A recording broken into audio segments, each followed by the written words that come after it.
program tonight is on mites, and Greg from, well, he's a member of our club in 5 counties in Wilson, and how many other counties? At least 3 more. Okay. He's going to talk to us tonight about mites. I've seen the presentation, it's pretty good. Sometimes he runs a little bit long, that's okay. He's also going to talk to us a little bit about the master beekeeping program. So we could have Greg come up and get started. Oh, we do that now? Yeah. Okay. We believe in making the speaker the center of the attraction. Okay. So I hadn't planned on, I didn't get stuff there. While you're doing that, we'll talk about this weekend. Well, I need somebody to help. So Oh. if there's somebody else that can help. What do you need? Do you want to hook my computer to that screen, or do you want me to put the thumb drive? Adam. Okay, Sorry about that. that's all right, that's all right. Let's talk about this past weekend. We had a good time at White Memorial Church. The turnout was fairly good. We sold, well, Rick, put your hand up. And Terry has already left. But Rick and Terry sold $323 worth of honey this past weekend. Yeah, they did good. They came out and set up the tent and talked to people and got people interested in beekeeping. So, okay, while he's continuing setup. Oh, we're ready? Oh, well. That's not a bee, Greg. That's not a bee. Wrong. That's a bee beagle. That's a bee beagle. I've seen those before. That's a squirrel dog and a rabbit dog mix is what that is. They do microphone. They can do my, she's probably pretty fantastic. Here's the, Do I need that? yes, Does that one work? no, Okay. You sure I need that? no. Okay, I'm gonna sit right there. Can y'all hear me? Oh, yeah. Okay. Yeah, I don't think I need one. So, John's right, this runs kind of long, so I'm gonna probably rush through it as fast as I can. And if you have any questions, just kind of keep them and let's do them at the end, assuming we have some time left. We'll make time. So, you know, this is the question I ask, this is the question I get asked a lot. Why is it so complicated? All I want to do is keep bees, healthy bees, mite-free, and make a little honey. You know, why do we have all these issues going on all the time? And I don't think I have an answer for that, but the main problem that most of us face right now is this critter right here. So the Varroa disruptor, it's an exoparasite in the larva, pupa, and honeybee. So it works on all 3 stages of brood. Some of y'all might remember the old sci-fi movies, you know, where there's this big creature going down the street, you know, and mashing buildings, stepping on people and all that. That's kind of what this picture looks like to me. Man, you don't remember that. Too young and all that stuff. But some of the older guys here, it's just kind of an creature in that picture anyway. But then in this picture, to me, it's kind of a pretty animal in a way, in an odd way maybe. But I mean, I can see May walking this down the street with a leash on and going to my park, you know. There's the other mites out there that run around and play. It's just a remarkable looking creature. It's a remarkable picture to me. And there's the front version of it. And of course, that's the dangerous part right in front. That's the part that causes the problems, the mouth parts. They're blind. They don't have any eyes. So, you know, that's what all that hair and fuzzy stuff is. That's how they navigate their world, is through their the sensors that are on those hairs. And there's a lot of evidence that they're using pheromones from the brood in particular to decide which cells to invade which ones they would prefer. And so it all starts, you know, the why is it so complicated? It starts with how complex the parasite is. And y'all probably heard some of this stuff before, but you need to get reminded. Evolutionary host jump, from Apis cerana, the Asian honeybee, the Apis mellifera, the European honeybee. Sometime over the last 100 years, I guess nobody really knows for sure, probably somewhere in the Philippines, I've seen Indonesia, whatever. Either way, it's a host jump, evolutionary host jump. That's not common. That's not something that most parasites do. This is mostly new stuff, and most of it came from the summer conference. And if you are going to 2 conferences per year, you are missing out on a lot of good stuff. So Sam Ramsey presented this one in Flat Rock this year, and he gave a great presentation. And some of the information he gave, this is one of the bullets he gave. Female Varroa mite can lay an egg in 30 hours. That's the size equivalent to a 100-pound human female, producing a 30-pound baby every day. So just put that in your mind, you know. So you, instead of having whatever 8 to 10 pounds, you know, after 9 months, it's 30 pounds a day, 30 pounds a day. So you know, you got a critter that's putting a very vital, you know, if it's that large, it's a very viable egg. You know, it's going to grow fast, right? They also, brand new research you just doing, they appear to be stealing egg yolk protein from the honeybees while they're feeding on fat bodies. Remember, that's what they're feeding on. Sam Ramsey also is the one that discovered that. Oh, now that's been 3 or 4 years ago, I think 2019. Up until he did his research, we all said they were feeding on hemoglobin or blood, but they are not. They're feeding on fat bodies. But they're stealing the egg yolk protein from honeybees while they're feeding on fat bodies and using that to nourish their own eggs. So again, they've got an advantage. You know, it's happening quickly. Another new research, Sam Ramsey, although they have suspected this, and he's just trying to prove that there's a mechanism that makes it work. There's some appendage that they have underneath their body that is a tube, a breathing tube, essentially. And he's got some new research that shows that there's a structure on it that effectively can close it up. And so it closes it up, and that might be why sometimes we do these mite treatments, especially the ones that are use vapors like oxalate and apple guard. It might be why they're not being effective. We don't know that part yet, but that's a possibility. And then from Dr. Lamas's research, we all kind of knew this, but he's kind of proven it in the laboratory that these viruses that have been around forever on Apis mellifera are now suddenly becoming vectored by this mite, Varroa mite, and it's kind of like a dirty hypodermic needle. So, you know, just like dirty hypodermic needles spread different viruses and issues throughout our communities. That's what's happening with these our honeybees because of Varroa mites. So, you know, step number 1 in pest management is our ag person here tonight.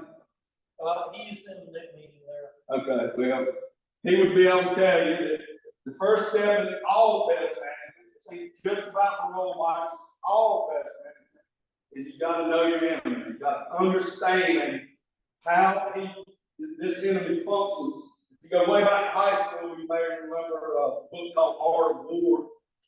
It was like in 1000 BC, some Chinese guy wrote it, and one of his premises for defeating the enemy was knowing the enemy. If you understand how he thinks and how he functions, you can perhaps defeat him. And that's the same with pest management, and it's the same with the Varroa management for sure. And so, real quickly, you may know this stuff. Just a review for those that don't know: queen lays an egg, 3 days, it turns into larva. The nurse bee feeds the larva, and the Varroa mite is riding on the nurse bee because they sense, because all their smelling organs, that, you know, that bee is gonna be the one that's gonna be near the brood where they have to produce. So the mite crawls, the mother founders mite crawls down into the cell, actually hides underneath the larva, and once the larva spins a cocoon and becomes a now pre-pupa, and the workers come along and cap the cell, she comes out from underneath it and attaches her mouth parts to the larva, the pre-pupa, and begins to feed. And then after 60 hours, she produces an egg that becomes a male. So the first egg becomes a male mite. Interestingly, they're haploid, diploid, just like honeybees are, so they can choose to make either a male mite or a female mite. So that she chooses to make a male mite, and then after 60 hours, and then after 30 more hours, she lays another egg and becomes a female mite. And if you can kind of think through what's going to happen next, you know, now there's a male and a female that's unfertilized in the same cell together, and so they mate, and even though they're brothers and sisters, and then eventually in a worker brood cell, they can produce 1.2, something like that. They have one or two, might be a better way to say it.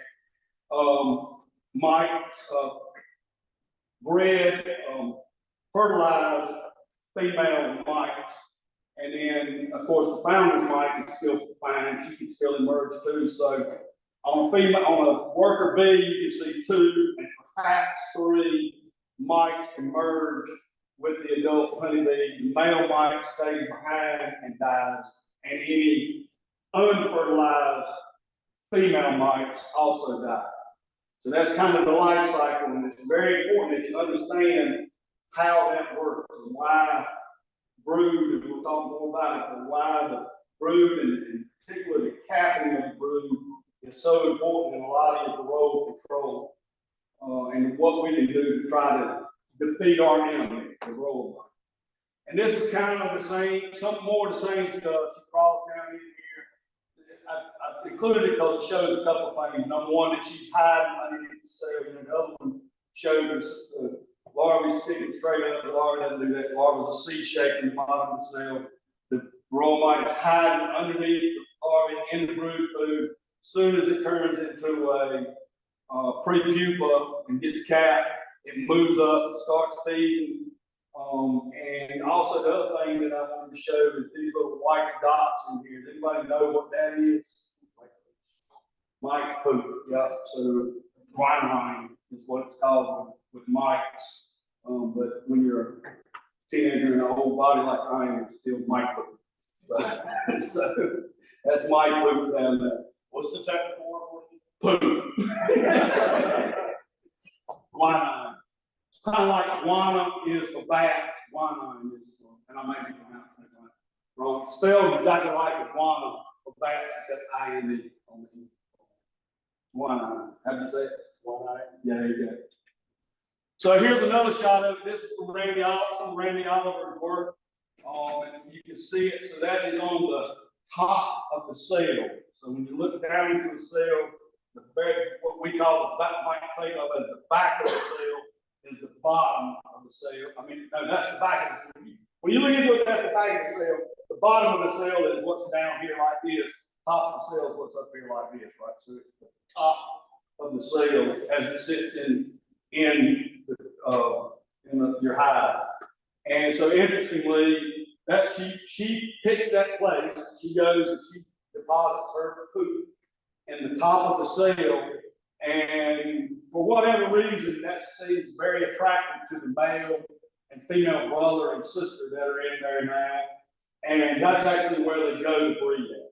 So, as if it wasn't already gross enough that they're breeding with their brother and sister, they actually do it in mama's poop pile.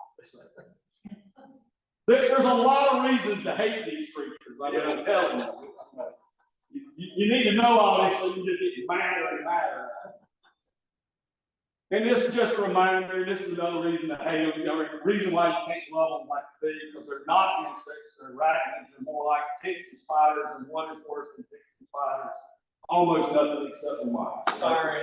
Well, that's an insect, so we're not gonna go there. But, and you know, and this kind of, the other reason I included this picture, this kind of just really graphically points to how big these creatures are compared to their hosts.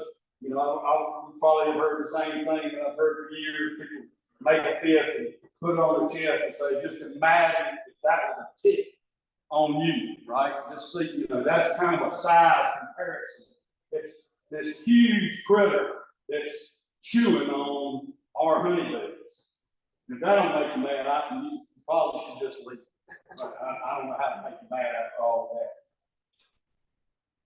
So you've probably seen this chart too. This is one of the better ones I've seen, just because it actually puts numbers up here. A lot of them show the graph, and it's, you know, it's very informative. We start out with a small cluster of bees in January, February. It ramps up quickly in May, April, March, April, May, and reaches a peak population sometime in June, July. This is the Carolina Bee Company, which is in South Carolina. So, you know, I'm assuming this chart is meant to replicate his situation in South Carolina. Although I think Randy Oliver may have been the one that put this chart together to start with, and it may just be a replication of that. But, and, you know, when I think about our bees, I kind of think this curve might start a little sooner, you know, February and March. They're really, really ramping up. But irregardless of that, if this is an untreated colony, it starts out at 10,000, starts out with almost no mites early in the year. And as it ramps up to peak population in June, the mites are also ramping up. By June, you got 6 mites per 100 bees. Beekeepers notoriously hate math, but what percentage is that? It's 6%. So, you know, what are our thresholds that our inspectors and Hungry Health Coalition we talk about 2 and 3%? You know, it seems like they keep driving those lower and lower. So, you know, by June in an untreated colony, you're already well above the threshold. I like to talk about the bee store. If you've got a bee store close by and you go in there and hang out, you're just going to hear some really interesting things. A lot of beginners coming in, and I was in the bee store a few weeks back, and I was in there buying apple bar strips, and me and the bee store owner were talking about Varroa mites, and a guy came in and said, "What is that?" A mite for you. You know, he said, "Well, you know, I looked at the store and said, well, I bought my nuke from you back in March or April, I guess it was. I bought my nuke from you back in April, so and they were treated then, so I should be fine, right?" Not according to this, you're not fine. If you treat it here, they're still ramping up, you know, so didn't have a clue. I keep hoping that, I don't really know the guy, and I'm hoping that he's not a member of the bee club, you know, like this one that obviously should have told him, you know, he checked the role. But anyway, so 6 mites per 100 bees in June. That's peak population. You know, you pull your honey supers off right about then, and your bee population starts to drop. No food in North Carolina, or apparently in South Carolina, and or wherever this chart was made at. And your bee population starts dropping, but as the bee population is going down, the mite population in here is still going up. And so by the time you reach August, where we're at now, you've done nothing in your hive, you're at 35 mites per 100 bees. And I don't know about y'all's bees in Smithfield, but in northern Nash County, if you're at 35 mites per 100 bees, you might as well take the dishwashing detergent and pour all over that hive, but they're not. They are going to collapse on them. I have no success whatsoever having really high mite populations brought back down and overwintering that hive. Y'all may have different down here. If you do, congratulations, but it don't work for me.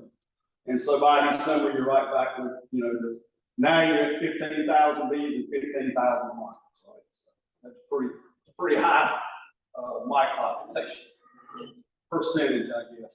So this again is more of Sam Ramsey's work, same guy in Bee Store said, well, I don't think I have a mite problem because I don't see any mites. And, that's good, except that less than 1% of the mites are on the backs of the bees. Those are the only ones you can see. But, when you look at the comb, the bees are on the comb and you're looking at the back, right? You're not looking at the belly. And 60% of the mites are on the driver's side, third sternum. So the left-hand side and the third, these little flaps under here are sternites. If you don't remember your anatomy of honeybees, it's not a solid plate under there. It's not just a coat of armor. It's got flaps on it. And those flaps, turns out, was kind of one of the keys for the Varroa mite success. They come up under those sternites, flaps, and get to the fat bodies and attach, and they can feed on, the salt underneath those flaps. So 60% are on the left-hand side, another 20% are on the passenger side, third sternite. They're always on that third sternite. That's 80-some% of them are in those same places, side by side. I'll show you a picture of that here pretty soon in one of my hives. And then, very small percentages are mixed around in different places right there. But by far, most of them are underneath the bee, feeding on fat bodies. You cannot see them visually. They're also very tiny. You have to look really, really close. So this is actually a slide that started in a different wormhole that I went down, talking about how diseases are vectored, and have figured out that I don't have time to go into that, but it's very interesting. If you have time, I'm going to say a few names, and unfortunately, I don't have them in here anywhere written down where you can take a picture of it or whatever, but if you can remember them and or write them down, Dr. Zachary Lamas, Lamas, you'll Google that on YouTube, or you can go to YouTube and look up Dr. Zachary Lamas. He's from the Beltsville Bee Lab. I've been doing research on viruses and how they're vectored by by Varroa mites, and he's got a long video of how that compares to other viruses on Earth. But for our purposes, and because I've got to move along, just know that it's different than most, and it's more virulent. It's easier. There's more pathways for it to be transferred. And the other reason I left it here, so I could have just took that picture out altogether because I'm not going to really talk a lot about it, but I just couldn't take it away without showing this, how pitiful this bee looks. And here's a mite climbing on. And this is a bee with the foreign wing virus. If you haven't ever seen it in your hive, look for it because you probably got it in one of your hives. It's not uncommon. It's becoming way too common, probably. But they look absolutely pitiful. And I hear stories, and maybe some of y'all think this way. Well, we should just let the mites and the honeybees battle it out. And sooner or later, the honeybees will gain resistance to them. Well, in the meantime, I don't want my honeybees looking like this. It's awful. You wouldn't do that to your dog. That could be a thought. Ticks are after your dogs, worms are after your dogs. Just the heck, rabies, whatever, just the heck with it. Let them try natural selection and beat it all out. In the meantime, your dogs will become ticks, right? So you treat your dog for ticks, right? Treat your bees, because that's what can happen. And so now we're going to start on what can you do. So all of that is just trying to make sure that you understand how terrible they are. So where do you start? And this is really, this slide is it, and then I can just sit down and I'll just do this. I don't have to do anything. I don't have to say anything. Educate yourself. Don't rely on what I'm telling you. Don't rely on the guy sitting at the table with you. educate yourself about Varroa mites, and this is the single most important thing you do. Go home, download this PDF, read it often, don't just buzz through it. I got all that. Go back and read it again. UnderbeHealthCoalition.org, tools for Varroa management. It's a guide to effective Varroa sampling control. Help the bees, help the people, help the planet. The cool thing about the Honeybee Health Coalition is they update. I don't think you can see that. It's not very plain to me anyway. Y'all's eyes might be better. But they update their information regularly. So this one was done in August 2000. The one that's online right now is August 2022. So they update. I don't know what the process is, but they updated enough where they capture things like this newest one has the new antibiotics or EPA, FDA, whatever regulation that you can use it with honey superzone. So they do update it regularly, knowing that things change both in labels and medications and just our knowledge. You know, I mean, it was only 4 years ago we thought they were growing mice were feeding on the blood of our bees, and now we know that's not true. So they update it regularly. Please do that. Just go online and look at this, print it out. Maybe nobody else. Most of us, most everybody here is still probably a print read book guy, still online. Print it out. And one of the first things they're going to tell you to do is mite monitor. That's one of the principles of the Honeybee Health Coalition. Effective guide to Varroa sampling and control.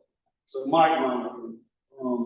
And here we go back to the bee store, and come to find out, not only some of the members of the bee store, or some of the owner and the people that are working there are saying this, but there's also some prominent members of some clubs around that are saying the same thing. I hope there's none of them in this club, but they're saying, why would you even test? Why would you check for mites? You know you've got mites. Why not just go ahead and treat? Well, I got a colonoscopy coming up next month, but I could just skip that. I could just say, I ain't going to the doctor spending money on a colonoscopy, wasting all that time. I'm just going to go straight and do some radiation and chemo. Now I've got it beat, I ain't got to worry about it. It's kind of the same thing. I mean, these treatments we're giving them they're like chemo treatments. I mean, there's some of them are very, very harsh on these.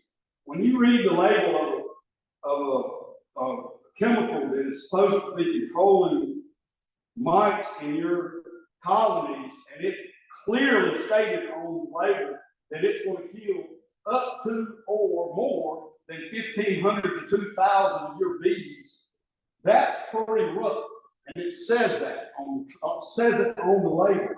And if the manufacturer says it on the label, number one, they had to say it because it's true, right? But if they say it, they're probably going to downplay it as much as they can. So if they did 10 tests and it killed 1,500 to 2,000 on 8 of them, and one of them killed 5,000, they're probably not going to put they probably manipulate the statistics and say that it's 1,500 to 2,000, right? Do enough testing, the averages come back to where they want it to be. So don't do that. Don't do it. Not to mention that it's expensive. These treatments are really expensive. They're harsh on the bees. They're expensive. They're labor intensive. There's all kinds of reasons why you wouldn't just treat your bees without knowing if you even got a problem. And then there's the opposite part of it is, and what was said at the bee store was that they treat 2 times, this is told to customers, most of the beginning beekeepers. I treat 2 times a year, one at this date with this product, one at this date with this product, twice a year, these dates. Well, what happens if that second date, and I'm going to give an example of this, what if that second date is September 1st? And back to your, going way back, it's September 1st, but by June you got 7,500, or July maybe it is, you got 7,500 mites per bee in there. 7,500 mites in the hive. So you know, you're at 20 or 30% infestation. They're not gonna make it until September, or they're gonna be so infected by September that a mite treatment is irrelevant at that point. So it's not just to see if you've got mites, it's to see what your level of mites are, it's to see when those levels of mites are increasing, and it's important. And there is a reason, believe it or not, why they call it easy check, because it's really, really easy. I mean, it's so easy to do a Varroa mite. Has everybody in here done a Varroa mite check? Most of us? Okay. It's really easy. You know, all you do is shake them into a bucket, get a frame, you look for the queen, you shake them into a dish tray, dish pan, scoop up a half a cup of bees, you dump it in that thing with alcohol in it, swirl it 3 or 4 times. I mean, it says for a minute, but if you swirl it 3 or 4 times, you got a heavy infestation. I know the brainer, you can see it. Really easy, yes, it is 300 bees that you kill, but in my mind, 300 bees compared to 40 or 50,000 is a pretty good percentage of, that's a pretty good bet, I guess, to try to figure out what you got. So do that. And I use alcohol. I just don't believe in sugar shake in North Carolina. You know, maybe when you get a really, really low humidity day, I don't know when that is, but maybe later.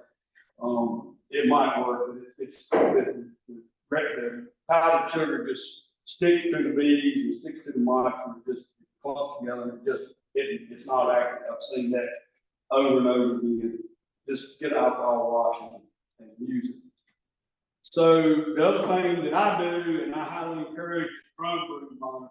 So I never open a hive up without cutting open drone brood and or peeling them out. If you practice at it, you get really, really good at everything you put down on the bottom of your frame down there. You can get really good at just plucking them out and looking for mites.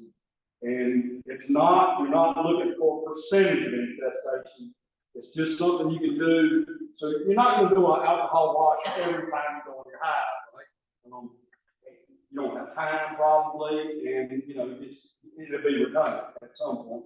But you can do this every time you go in your hive. Every time you pull a frame up, just take the hive food and leave your frame up against it, and just pluck some of the drone brood open.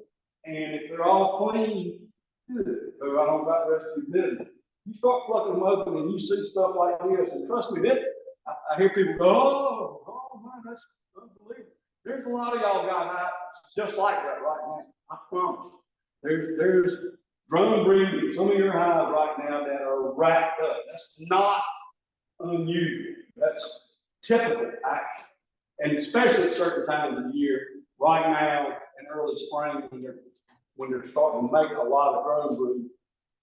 The mites, I think I missed this point, but back to the biology of the mite, they prefer drone brood.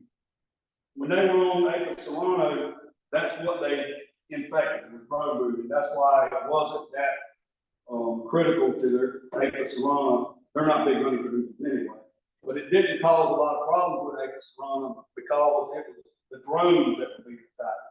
So there's probably some evolutionary links in there that make them prefer drone brood anyway. But as it turns out, in our bees, in European honeybees, with the extra 3 days, so 21 days for a female, for a worker bee, right? And 24 days for the development of a drone, right? So 3 extra days that they have inside of that hive. How long does it take them between eggs? 30 hours. So you got 72 more hours. They can make 2 more babies in that period of time. So instead of a drone emerging with 1 to 2, like a worker, a drone can emerge with 2 to 3 mites on it. And so this ain't unusual. I mean, that's what this is. 3 mites right there, 2 mites right there, 3 mites right there, 3 mites right there. That's what they look like in drone brood. That's what it looks like. And so every time you open your hive, open some drone brood. Don't worry about, oh, I need the drones to breed. Remember, your bees aren't breeding with your drones anyway. They're breeding with somebody down the road, drones, because they fly supposedly, although I've never had it really proven to me exactly. But if I remember like Ron helped out, drones fly 3/4 of a mile and the queen flies a mile and a quarter or something. It's one way or the other. I can't. The queen flies by the drones that are coming from your hive. So they go somewhere else and breed with the drones in your hive. So if you cut down your drone brood, it's not affecting the queen getting brooded bred at all. It might be affecting the guy down the road, but who cares about his? We're trying to take care of our, right? So cut them down and look, monitor. So if you wrote it down, Zachary Lamosse, Belleville Bee Lab. This is part of that video that he does. He is trying to experiment with capturing a certain number of drones in a colony and making some correlation between how many mites are on the drones that he picks and a percentage, that, so a threshold for when to treat, right? Well, in order to treat, you need a threshold, right? That's the way all pest management is done, by the way. And back to the monitoring, you need a threshold. You need to know when you need to treat. Economic threshold. So that has not been, he's not been successful at that. My gut feeling is he will never be, there'll never be a true correlation. There's just so many variables in it. In the spring of the year, that video just came out this winter, maybe or something, maybe early spring, and I've been doing it since that video. I've been looking myself, and there's so many variables when they first, in this early spring, when they first start hatching out, there are mites everywhere on them. I don't care how good a job you've been doing. There's mites like crazy on them. That's where all the mites are on those drone brood and then on the drones when they emerge. So it's difficult to make. He may be able to say in April in North Carolina, see this many mites on 40 drones. If you pluck off a frame, you'll have this many bees. But it's even more complicated than that because the mature drones seem to have a lot less than the immature drones. So it's complicated, just like this pest. It's all complicated. But this is really easy to do. And the drones are fun to play with anyway, so let's play with them. They can't sting you, right? So let's have a little fun with them. So you do your belly check. You always do a belly check on the cat and the dog, right? Don't y'all all do belly checks. And roll in the belly and look. Make sure they don't have any ticks or fleas on them, right? Do it on your drones too. It's fun. But you can and you can do it without altering your routine inspection. You're pulling frames up, you're looking for eggs, whatever it is you need to do while you're in your hive, and there's a drone, just reach up there and grab it. And after you do it a few times, and by the way, this is great training to learn how to pick up queens, which you should do instead of using these pluggers and all that stuff, which is a good way to kill queens. If you learn how to pick them up and transfer them to the other hand and put a dot on them, that's way better than using a plunger or any other device, clean clips and all that stuff. You need to move her, grab her, and put her somewhere else. But it's easy to do. So you're looking at the frame, there's a drone, you pick them up, and just a little technique that it won't take you long to figure out. You just kind of bend them over with one hand, and you can look up under there and see them. And they're very obvious once you flip them over. So this one had 2 on it, and the picture's not plain enough. This was early this month. I was actually looking for these for this to put in this presentation. So it had 2 on it. This one was tucked under that sternite, and this one was tucked under that sternite. This one came out and started walking before I could get the phone out and take a picture. So she's no longer under the 3rd sternite, but she was under that 3rd sternite, just like this one is. And if you can look really close, it's probably hard to see, but there's the mite and there's the sternite kind of going across like that. And you can see that the front quarter maybe or something like that of the mite is underneath that sternite. So she's in there attached and feeding under that sternite. and that's one of the reasons why it's so difficult for honeybees to take care of them. They do this, remember, they start getting there when they're a pre-pupil. They've made that decision in the location that they're going to continue to feed on as a pre-pupil. They don't even have any legs in, right? They're sitting there totally defenseless. So they've already got them in the spot there, and then as the bee is emerging, still in the cell, he's wedging herself up underneath there even more. And so once she comes out, once the bee emerges or he emerges, it's very difficult for them to groom them off because they're already up under there, stuck, right? So but do this. I mean, and again, it's fun and it's very educational. And to tell you quickly, it is not going to tell you I need to treat, but it certainly can tell you if you pick up 10 drones and 8 of them have 2 mites on it, you better go get your alcohol wash out and start checking. Because you're probably going to have a high infestation. And by the way, I like to, when people tell me they don't think they have mites or have a problem with mites, I like to shock them into believing me. And so when I go to do an alcohol wash on somebody that asks them to come look at their hive and do alcohol wash, or they don't ever ask them to do alcohol wash, they ask them to come look at it and might be something wrong, they're not doing good. And I bring my alcohol wash kit with me. And one of the things I look for is that frame with a lot of young drones on it. They don't know any different. I dump them in there and do an alcohol wash on a heavy infestation, a heavy percentage of drones in the alcohol wash, which is not the way to do it. But for shock treatment, it's really good.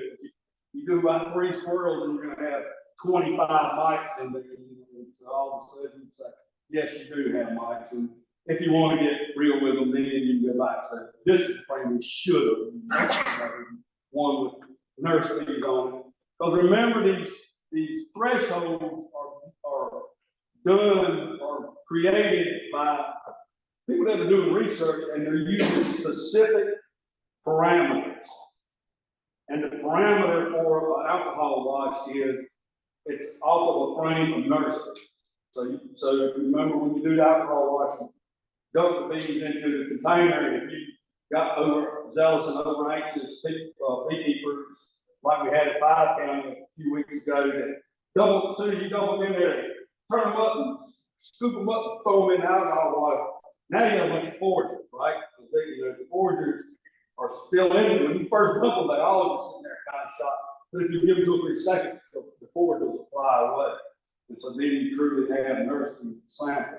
So if you have a lot of foragers in there, you're going to get a false negative sample, I guess is what I would say. So you're going to get less mites if you wait until the nurse bees or what's left in the tray, hopefully without the queen. You're going to get a true representation of how those thresholds were set. So again, if you're doing immature drones, you're not going to get a true representation either. But it's still fun to see their face when you come in there with 25 mites in there. So all pest management is based on the pest management pyramid, right? So you want to do the things down here that prevent you from getting up here. So, and you go up the ladder with, more and more invasive, maybe, I don't know if that's the right word, harsh, may or may not be the right word either.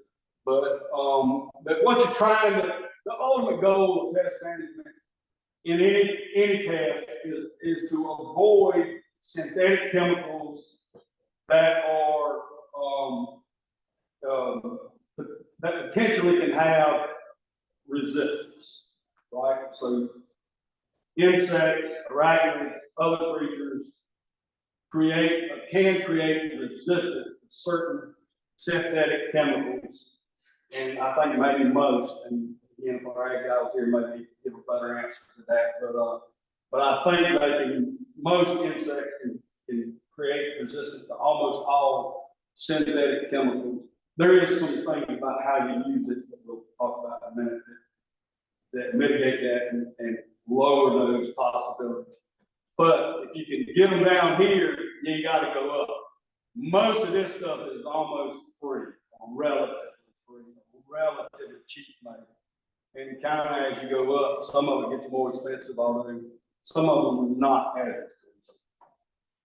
Start in the base, like make a foundation down there, trying to keep low numbers. That's the idea. You use the first step to keep the numbers low. And we're going to call it cultural, although there's different terms for it. For our purpose, we're going to call it cultural controls. And the first one that is, read your Honeybee Health Coalition book, you'll see, or PDF, you'll see that they determine highly effective. I 100% agree. It is highly effective. It works. This works 100%. It works. It is time consuming and it is time sensitive to make it perfect. But it is the best tool, I believe, in your toolbox, especially if you're trying to limit going up that pyramid to a higher level. It is an all natural control. And when used during the spring buildup or population increase, it doesn't take a genius to figure out. Remember, they are trying to, they preferentially go into drone brood. They can create more mites that stay in there longer. And so you can use this, trap them, and come up with a much lower population of mites that are moving around in your cells. So here's a couple of frames I'm going to pass around. This is that's the empty drone brood. They do make drone brood wax foundation. They make a little green plastic ones too. I'm in the timber business, so there's no way I can use plastic. Gotta have wood on it if I can get wood on it to support your local lumber mill. But so I use the wax drone brood. Better Bee has it. I don't know if anybody else does. You get the Better Bee. So you know the premise is you take it, you put it in there. You put the foundation in there, they'll draw it out, especially in the spring, you get shocked how they'll leave the rest of your foundation alone and go to that room where you fill it out in the spring. They're desperate for drones. They'll fill it out, and they'll ship the queen will fill it up with unfertilized eggs, and in 24 days from the time she starts laying in it, if you notice them, the one that's got the drones on it, I mean, I was like, barely in time, right? They're coming out. You see them, but you pull it out and you put it in the freezer for 24 hours or whatever, and it kills all the drones and all the mites that are in there. Take it back out, put it back in the hive, and in like a day, they clean it all back out, and then she'll fill it right back up again. As long as you're diligent and pull it out on schedule, you are going to kill a lot of mites. Highly effective. Highly encouraged. Everybody should do one. And there's other things about having drones and drone frames in your colony, and this is one of them. And that's just your brood comb management. So this is what we want. This is what you want. You want all wall to wall, corner to corner, worker brood. If you've got wall to wall, corner to corner worker brood, you got a decent queen in there, you are probably going to have a big population of bees because she's got plenty of places to lay, right? And she's going to lay in those and then put your honey at the top because that is what we want. It's in the name. Remember when we kind of think, why we keep honeybees? Remember the name of the bee. It's a honey bee.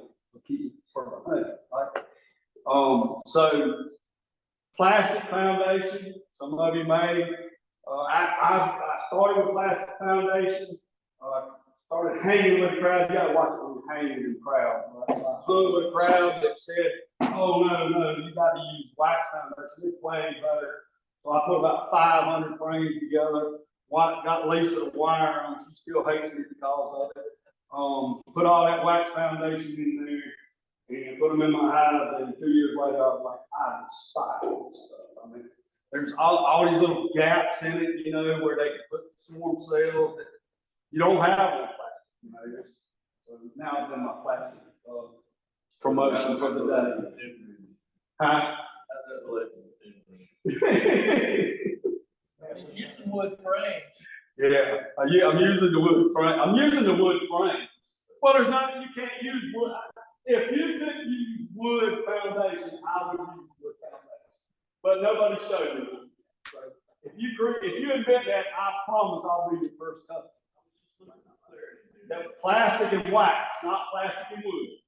So you got to choose. Yeah.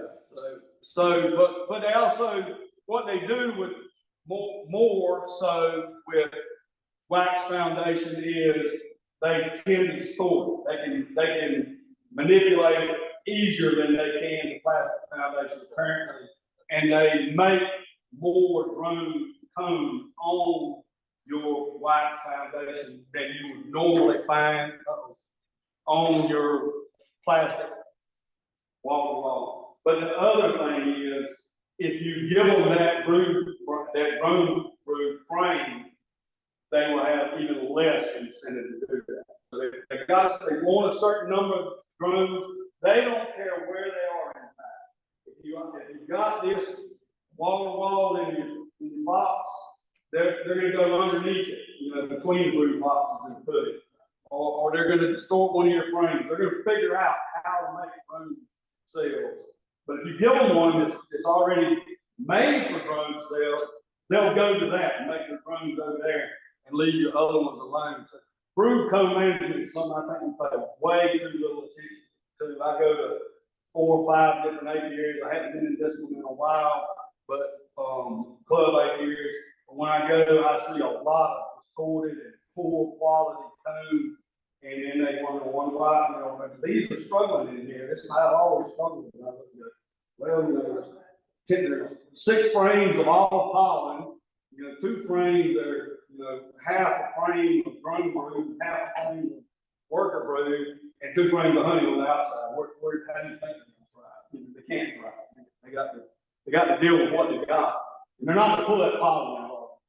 They ain't going to pull that pollen out. You take them and throw them away. But the other thing is, if you got it like this, so if you got it like this, you got to worry about it. Or if you've got the drone brood frame, you pull it out and freeze it.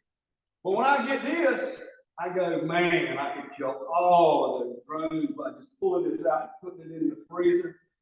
But then I got to kill all of those workers too. You know, I mean, that makes it a tough decision for me.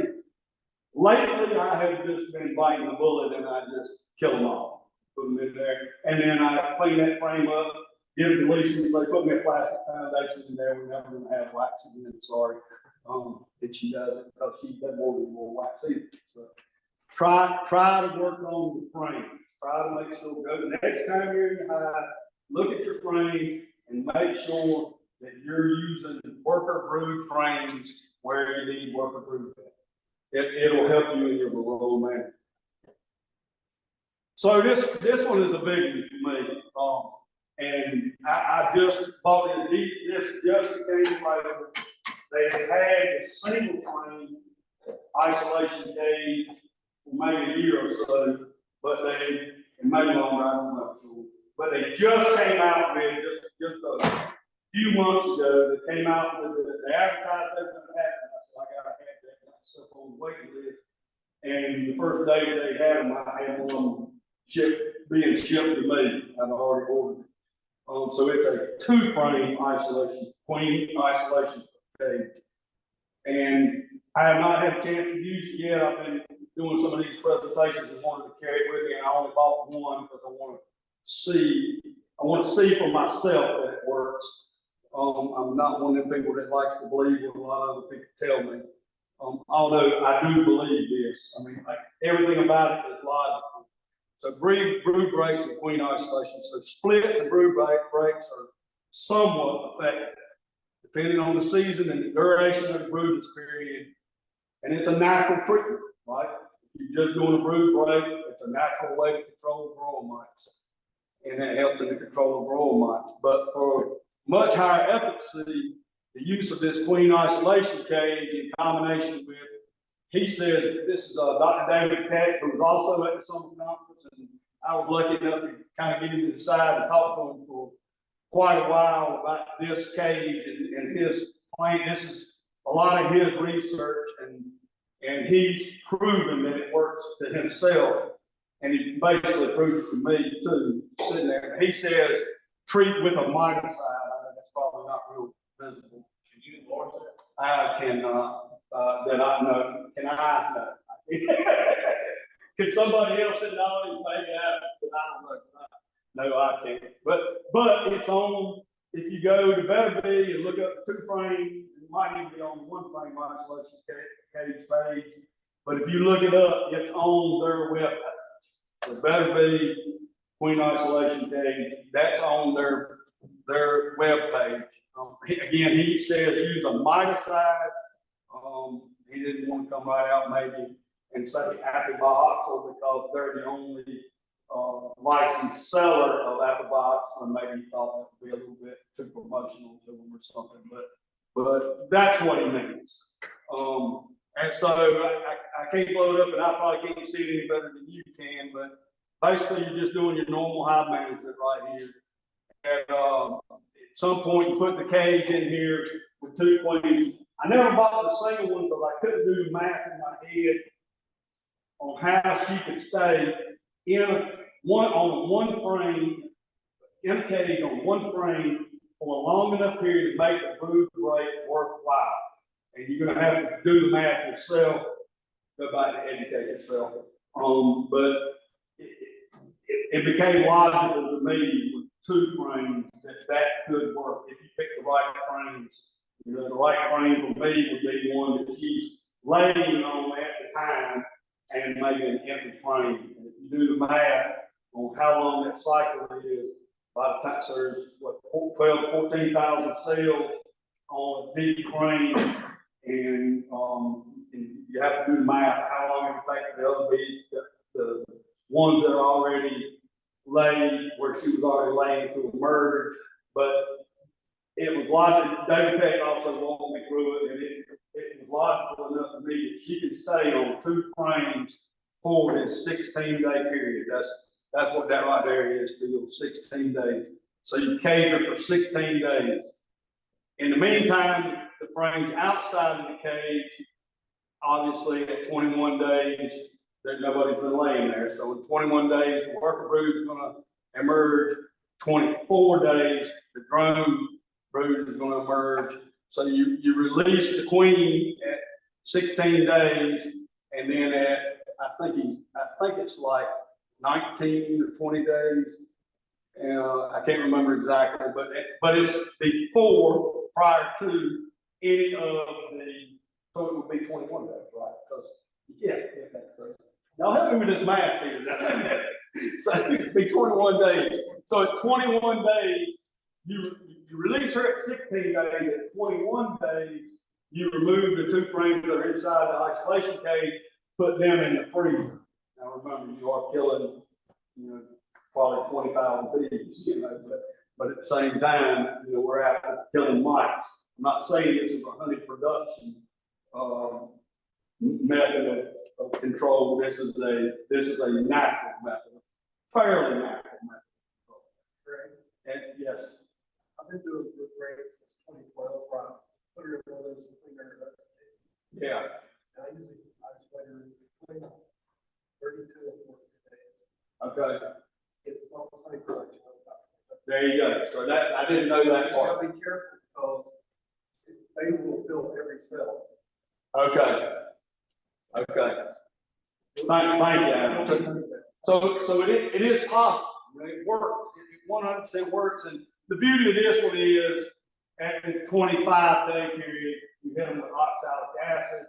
We hadn't got into the different treatments yet, but oxalic acid only works on uncapped, when there is no capped brood, is the right way to say that. And so all the mites are ready, they're on the bees, and when you hit it with oxalic acid at that point, it is extremely effective. So I haven't tried it yet. I'm positive we got proof back here that that isolation does work, you know. So we just bought 2 of them for the Wilson Club. I think it's something we need to really explore more and use more, another tool in our toolbox. So we're still on cultural control. We haven't gotten chemicals yet. We're on cultural control. And there's something in this picture, John, you can't talk. There's something in this picture, you already seen this. Something in this picture that is one of the major contributing factors to us having issues with Varroa. And it's something that we can do something about. Does anybody want to guess what it is? This is one of my highs this month, within the last 2 or 3 weeks. You just cut your grass? Yeah. And, Bruce actually said there's too many weeds. I don't know what it has to do with Varroa, but I forgot to point out these aren't weeds, these are flowers. Double brood contamination, that's it. That's the problem right here, double brood chain. So Tom Seeley, the light, y'all heard of Tom Seeley, wrote the book, Honeybee Democracy, Following the Wild Bees. He's a brilliant researcher at Cornell University. Does a lot of research in the Arnott Forest up in New York State. This is a fantastic book. If you haven't read it and you like reading books, this is a good one. Highly, highly recommended. So in that book, it's called The Lives of Bees, and he tells about, and the subtitle is The Untold Story of the Honeybee in the Wild. And so he goes out into the Arnott Forest and tries to determine, number one, one of his main focuses is why did the bees in the Arnott Forest survive Varroa when everybody else was devastated by it in the whatever year that was, early 90s or whatever. But they continued to thrive. And he wanted to know what was different. They're European honeybees. They're the same honeybees that we brought over here 400 years ago, and stopped bringing over here 100 years ago. You know, we hadn't had importation of honeybees in 100 years. So every bee in North America is essentially the same. There's a lot of new evidence that shows that like 75% of all the genetics of every honeybee in North America is Italian and off of very, very few bloodlines, if you will. Very, very limited amount of genetics. So the same bees, but they survive. Why?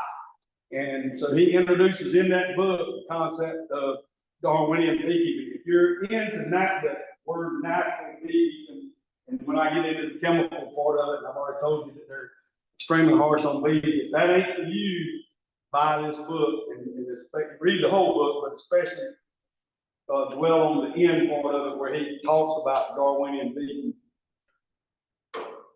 One thing you're going to find out pretty quick is a lot of the reasons they survive up there and they don't do as well in our apiaries is things that we really can't do a lot about.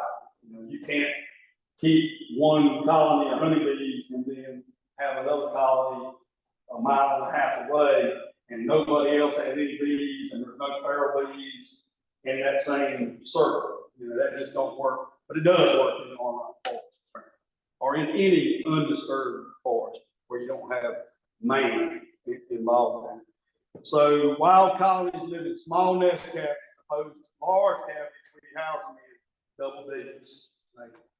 Yep. And 10 frame double digits, profoundly changing the ecology of honeybees. And this is just a quote of his from the book. Large colonies suffer greater problems with brood parasites such as Varroa because large, non-swarming colonies provide these parasites with a vast and steady population of their hosts, the larva and pupa of honeybee. You remember how they reproduce on the brood, the larva, they go in the larva, reproduce when it's a pupa. When we give them a whole lot of that, they can make a whole lot of mice. That's my simple way of saying what he says. So that's what it is. So it's something to think about. Another thing before we get into the chemical treatments, we're still on cultural. to think about as far as double brood chambers is, and John asked me one time a couple of years ago, he said, why do you use double brood chambers? And I just kind of gave him the deer and headlight stare, like, I don't know, that's when you went to the bee store, they said, here are the hives, 2 brood boxes and a medium on top. And everybody knew you were hanging with that bad crowd, but remember when we start talking about chemical treatments, most of them, maybe all of the tests that are done for the Varroa treatments are done on single brood chambers. So when you look at the directions of the miticides, most of them are talking about using them on single brood chambers. And then there's some modifications that they make that are not part of their efficacy test that they say will work. And some of them say they'll work, but not as good. So just keep that in mind. Single brood, if you want to go more natural, you got your drone brood in there and you're using your queen isolation tank, maybe you want to use that in a single brood chamber too. Still on cultural stuff, hygienic stock, BSH queens, yeah, maybe. There's, I think we've got a long way to go there. There's, again, Zach Lamas, part of his virus research shows that just has been proven in a laboratory, although you probably could have suspected it. But when the workers cannibalize pupa, so if they detect that there's a mite inside of the cell, and they go and they uncap it, and they pull that pupa out, they eat it. They don't just throw it out the window. They cannibalize it because it's protein. And it's now proven that they're actually just spreading viruses more. So now you've got another way that viruses, they can be transmitted by the mite biting the bee, by the bee feeding another bee, and or by the bees cannibalizing growth. When you get a chance, take a look at Dr. Carol Wagner's research out of the University of Greensboro. You can say Greensboro, but she is saying that they're specifically the ones that are eating that virus is isolating it, and they don't feed up the bees. From her research. I heard she's right. She interviewed me a year ago. She's pretty good. She called me and interviewed me on the room. Anyway, she's smart. She's really she wanted to hear what I did treatment wise. After I told her, she said, "Oh my God." I said, "Hey, but it works." But thank you, Carol Wagner. Okay. So hygienic stock, any beneficial traits are raised after 1 or 2 matings of daughter queens. We were sitting around talking about some of that earlier. It works for those first queens, but are you going to requeen every year with purchase queens? And while I'm saying that, I'm a big believer, although I don't believe that we've got there, and I don't believe it works. I am a big believer in buying and supporting people that are trying to make that work. So if somebody is, has any kind of credibility and they're trying to create a BSH queen, I'll buy a queen from a lot of these guys know I'll buy a queen from anybody anyway.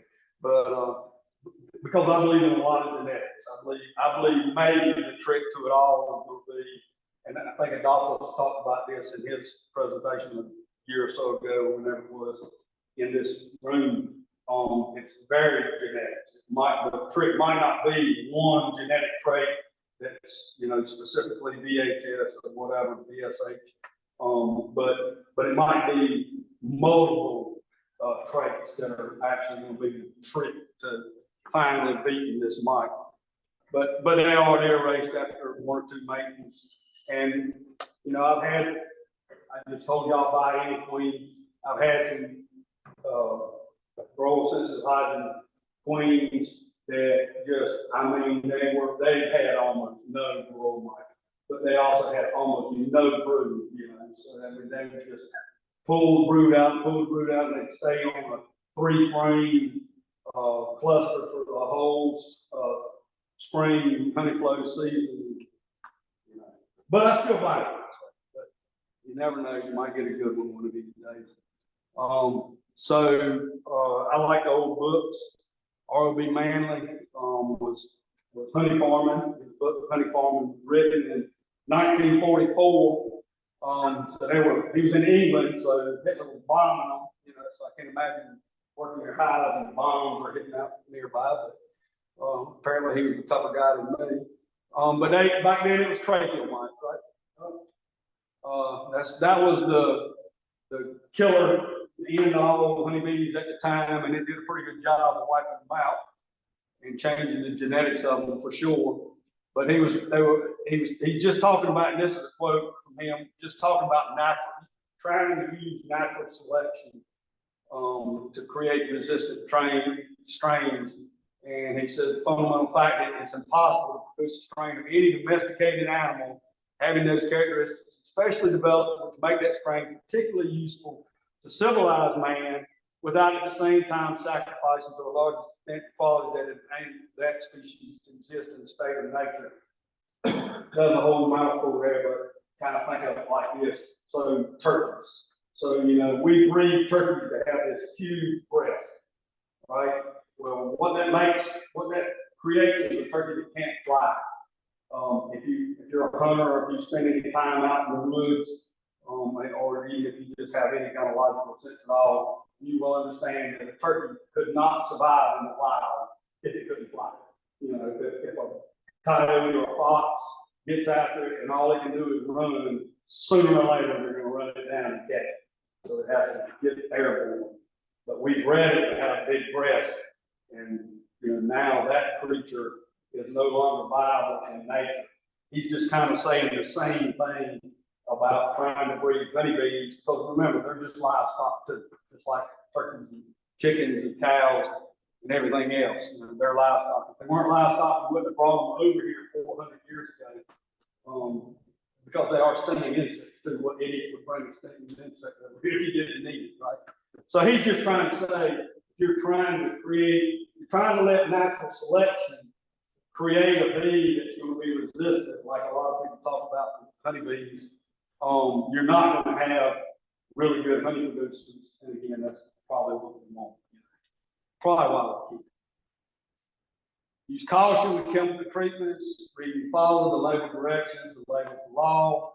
Search the internet. This is something a lot of people miss. Search the internet for frequently asked questions. You can just go on there and say formic acid, formic pro, FAQ. It'll come up with a PDF. All of them have it, except I don't think Appibox has got one out there yet, but I'm sure they will soon.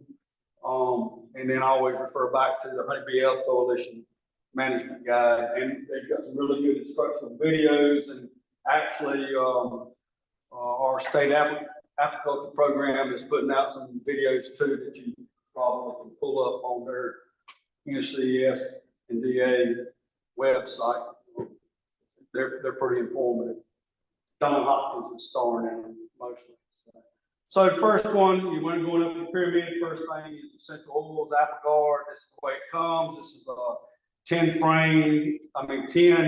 packs of 50 milliliters. It's a 2 treatment dose, so it's 50 milliliters twice. So this is 5 treatments in there. And this is a bucket with the syringe and the pads that can do about 30 hives if you use the 50 milliliter treatment. It works best in warmer temperatures. It's kind of a summer and early fall treatment. It's not a spring treatment. It's not a late fall treatment. It's getting mighty late to use it, in my opinion, now. It takes 4 to 6 weeks. It's comparatively low, variable efficacy. You know, they come up to 95%. But when you read the frequently asked questions and what that entails, it's like if everything's perfect, right? It might do that. It's really, instead of a knockdown, in my opinion, my yard in Nash County, it's really more of a maintenance type treatment. You go into a period that you need to do a treatment and you've got 3%, and you know it's in a time when those 3% could easily be 6 and 9 and 12 in just a few weeks. If you treat with the 50 milliliters, my experience is that when you're done with the treatment after 6 weeks of testing, you're going to have 2 or 3%. So you haven't really knocked them down to 0, which is difficult with any of the treatments, but you maintain them. And so I get the question a lot of times, you know, does that mean it's working? Yes, it's working, you know, because it could have been that 35, right? So, you know, it's a whole lot better than that really, really high percentage. And it's in a time period, and we'll go see, I'll show you that in a minute, but you know, you need to be thinking rotation. And this is you're using it in a time period where a lot of the other treatments don't work as well, although Ron just pointed out a possible idea with format to tonight that I've never tried using it in really hot conditions. And I love format, so I'm planning on doing that. It is definitely at my house, in my yard, in Nash County, hard on queens. And you're going to lose a few, at least I do when I use it. Or I say lose them, you're going to call superseders is most of what happens. Although I think I have just out and out lost some, but it's mostly superseders. And so I don't like to use it late in the year like this. I would not put it on this time of year, not in 50 milliliter dose at least. And you can use the 25 milliliter dose. It's, you know, more difficult with these because you got to open the tray. It's got 50 already in it. So you have to scoop it out, put it somewhere else, and then go back and scoop it back in there. But you can do it the 50 milliliters is a 2-week apart treatment, and then 25 is a 1 week apart treatment. You're still shooting for that 4 to 6 weeks. Read the frequently asked questions because again, using double brood chambers, it's not nearly as effective. I could go into another story about that, but I won't. I probably don't have time. But read the directions, read the frequently asked questions, because there's some things to do with a double brood chamber that just don't work very well with apple garden. So organic acids going up another level on the pyramid. And in those two cases, between the essential oils and the organic acids, I don't perceive one of them being any worse than the other. Formic is certainly harsher than thymol, but you know, it's not like a pyramid is. It's not a perfect pyramid. It's not like they need to be. One could be on the other side, up or down, I guess. Temperature restrictions, adverse effect on queen, limit the useful period to early spring in May. I would not positively not use it this time of the year. Again, Ron just told me an example of what he has used it and seemed to be successful with it. But we also both agreed that it's probably very likely that you're going to lose 10. I say 20% of the queens, and it. So if you do that this time of the year, if you don't catch it quick enough, it's very difficult. Going to be very difficult to replace. Right? Getting too late in the season to replace it. At any temperature, it'll kill brood. It's on the label. The label says it'll kill 1,500 to 2,000 bees. I always get a comment and say, "We'll use formats, and make sure you read the label." And then 2 days later, they call me, "Man, there's dead brood everywhere." Read the label says it's going to be dead. You know, just read the label. You obviously didn't read the label, you know, because if you read the label, you know you're going to get dead brood. It is a fact that happens every time, not some of the time, every time you use it. And some beekeepers just can't accept it, but it's on the label. So, you know, if you want to use it, accept it, because it's going to happen. It's highly effective. I think that this might be a misprint. I think it's way higher efficacy than 83%. I think maybe that might be comparing 1 pad to 2 pads. I just can't hardly understand how you could mess it up so bad that it would only be 83% effective. But you know, maybe it's got something to do with temperatures. I don't know, but to me, it's way more effective than that. It's an extremely, extremely effective treatment. I actually use it, you know, again, I'm going to show you kind of my rotation, but for the last 2 years, I've used it really, really early in the spring, about the time they start trying to swarm, you know, so early March. And I'm sold to myself that it's kind of a effective swarm prevention treatment too, because, you know, it does kill brood. You know, they're starting to make queen cups, they're making a lot of queen cups, and starting to make some sales. And all of a sudden you put something in there that kills a bunch of brood. And I don't know how bees think, but in my mind, they think, oh crap, what's going on? We better back up before we go swarming. I don't know what they think, but it seems to work to me. It's not labeled for swarm proof, by the way. That's just Greg, what I think, what works for me. The organic, again, it's still an organic acid, oxalic acid, what we all know it as, apobioxol is the legal product, I guess is what I'm trying to say. That's what you can buy legally and use in a honeybee colony, apobioxol. It's extremely dangerous to the applicator health, respirator required. There is a skull and crossbones on the back. So take that as it means, supposed to be meant. It is extremely dangerous. Do not go and use it without a respirator. Greg has tried beating the smoke. Guess what? Smoke changes, wind changes direction. So, you go, okay, all the smoke's going to go that way, so I'm just going to treat the stuff over here. Yeah, well, smoke turns around, comes in your face. And it is bad on your lungs, I promise you. It's probably one of what right now. Anyhow, don't do it. Don't do it. Use your respirator. Don't do like Greg does. Do like Greg said. The label says, it's the law. Remember that. 99% effective. Man, you can't get no butter than that during the broodless period. Not effective with cat brood. And this is, what I believe and what David Peck has kind of proven. And I have used it on swarms before, and it knocks them back really, really good.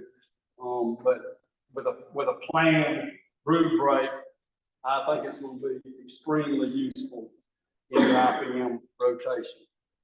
And then you hit the top of the pyramid, and again, the reason we don't want to go there is because of mite resistance. So 95% efficacy where mite resistance is absent. It's been documented. There's positively some mite resistant apple now. We've already had at least 2 other chemicals, maybe it's 3. Somebody help me out on this. Coumaphos and fluvalinate. I know there's another one. Anyway, those 2 for sure have been proven to be almost completely, maybe is a better word, ineffective now because of overuse and mite resistance going back into the 80s, I guess, or early 90s or whatever, when we were just dumping them in there. The commercial beekeepers in particular, not picking on them. They're the best friends we got. But because nobody would go through trouble of registering all these products for us hives. They don't like us that much. They're doing it for commercial beekeepers because it's a big industry, right? But they have, their use of those chemicals cause resistance, and they're still on the market, but they're no longer effective. It's expected to continue to grow in frequency, wide range of temperature options, no adverse effect on adult bees, queens, or brood. I mean, it is positively one of the softest chemicals to bees, although it has bigger issues, including getting into the wax. It can be absorbed into your wax and be there for a long time. It's one of the easiest treatments to apply. Stick a strip right down in there and pull it out in 42 days. It doesn't get any easier than that. But it's also one of the most expensive. $20 or more for one double big pie. It's a bacteria testing, why. And maybe 20, you say $20, that's nothing. But we'll get 40 high and then say that's nothing. That's $80, right? I mean, 800. See, I can't even do math. It works. So this is kind of my rotation. And if you notice, I start at the top with winter. And if you notice, I don't start with winter because November 15th ain't winter, right? December 21st and March 21st is winter. But this is bee winter. And I looked it up before I came today, and y'all are pretty much the same frost zone as I am. So the first freezes in Smithfield are used typically, I think, between the 3rd and the 9th, I believe I read, of November. You know, obviously they can be on either side of that, but that's kind of the window. And it's been my experience in my yard in northern Nash County, when that first freeze comes, and I'm not telling you that I think it's because of that freeze, it's just the time of what the honeybees are doing, that somewhere about the time of that first freeze, very shortly after that, is the most significant broodless period or low brood period at my house. And I have looked at that now for at least 6 or 7 years, and it's those first 2 weeks of November, maybe on to Thanksgiving. So I hear a lot of people say, I'm going to do ox salad at Christmas. Maybe that works at your house, but I highly suggest you look at your fruit, look at your box, and figure out when you actually have the low broodless period. I've compared notes with a lot of really good beekeepers, and we almost all come to the same conclusion that it's a lot earlier than what a lot of people think it is. It's early November at my house, positively, no question about it, every year. Greg, tell them about your fall honey club. So I have cotton around me, and so the fall honey club for me is over now. I didn't really have a very big one this year. I make close to a super on all of my colonies, from cotton and sumac, but so around my house, and I don't have any goldenrod. I mean, very little. Once the cotton is done at my house, I have almost nothing after that. I have pollen, heavy pollen loads from Helianthus primarily, but very little honey flow. I have nectar flow all the way up the first one. Yeah, so, that's a big difference. Obviously, the first frost should be cutting that off, so then you got to know when you hit. That's what I was talking about was the first freeze, so the first frost will definitely cut any nectar flow off wherever you're at. So you just have to be aware, you have to be aware, you have to look at your brood and decide what it is for you. And I am just a little bit farther north, so it's probably a little bit early, probably early. And then I end winter January 15th. So in that period of time, I want to do oxalic acid treatment when I'm getting as low brood as low as I can. It's not complicated. Pull the frames out on one day and look. I mean, you don't have to estimate what it is. You pull them out and look. Or you can be like 5 County and you look on your little brood minder chart and whatever. I mean, I don't know what they cost and how much it does to maintain, but this is pretty easy. Just do that. Pull them up. Look. So by the last 3 years, for sure, maples have bloomed anywhere from January 1st, earliest, to the latest, January 17th. I saw was the first ones I saw. So the first 2 weeks of January, maples blooming. Any day that it's warm enough, they're going to go out and collect pollen and this year they collected a lot of nectar from maple. But regardless, they're going to build up. They're going to start brooding up fast. And so I call early spring, January 15th, April 1st. There's rapid build up. Your brood chamber should be exploding. If it's not, you probably got the roll mite problems anyway. And I use Formic Pro during that period of time. Like I said, last 2 years, I've used that in relatively early March, the first week or so of March, when they're, in my house, swarms start about March 1st, that kind of around here. Maybe the first week of March. And so, I've used it those first week or two of March, and it seems to be kind of helping swarming too. Again, I'm not promoting it as a swarming prevention, but it seems to work for me. And then the main honey flow at my house, I put April 1st to June 1st. This year it was probably more, and it never is that long of a period at my house. This year it was probably April 15th to May 15th. I mean, you know, I made average about 50 pounds per hive for 35 hive, almost 40 hives. Average of about 50 pounds in a 1 month period, basically. And that's very typical of my house. That's just, it's a quick shot, you know, 1 month. And even during that 1 month, there's some periods in there that they're really not killing it. But, that's pretty much it. And this year, in the last several years, I did no treatment. I kind of just got them to the point of honey flow and then just let them fill boxes up. But I'm pretty confident I'm not going to do that again next year. You know, now you can use out of box or with the honey super zone. It's not very effective with cat brood, but it's not zero effective either. So I'm thinking that I will sometime during that main honey flow, and especially if I see a period when they're not producing as much, you know, there's always a little bit of this going on during a honey flow. If I can see where they dive a little bit, not produce as much, I think I'm going to hit them with apple or vaporization just to see what my results are. When you do, you stop. This year it was about the first week of May. Sometime in the first week of May. Stop. Yeah. But this year, yeah. Yep, this year. First week of May, all the blooms were laying on the ground.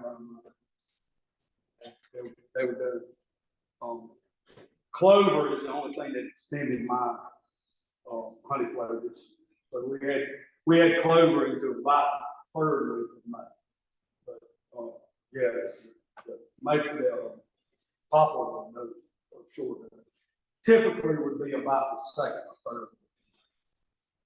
Right, we're at 8:30. How much more is that? One more slide. Yep. So summer apple guard treatment, June 1st, August 31st is what I call summer. Fall apple guard, that's safe for honeybees, safe for brood, everything else, and it really cleans them up nice going into the winter. And that's the last slide. I guess we don't have time for questions. But if you hadn't been getting stung, you might want to read that a couple of times. Could have something to do with it.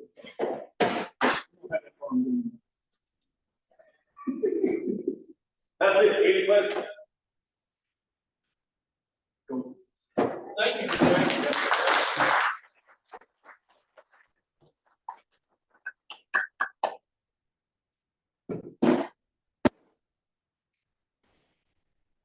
What does isolation cages run for? $30 in that kind of ballpark.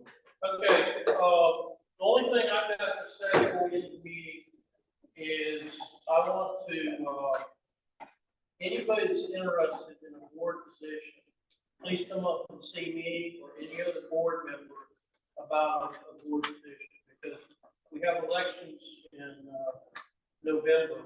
Nominations are due in October. So we're looking for a president, a treasurer, secretary, and we've got one director position open that I would like to apply for, but I will not be president next year.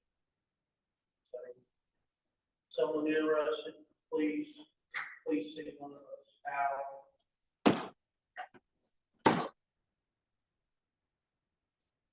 Who are you volunteering? You can't volunteer people, they gotta volunteer themselves. Thank you very much.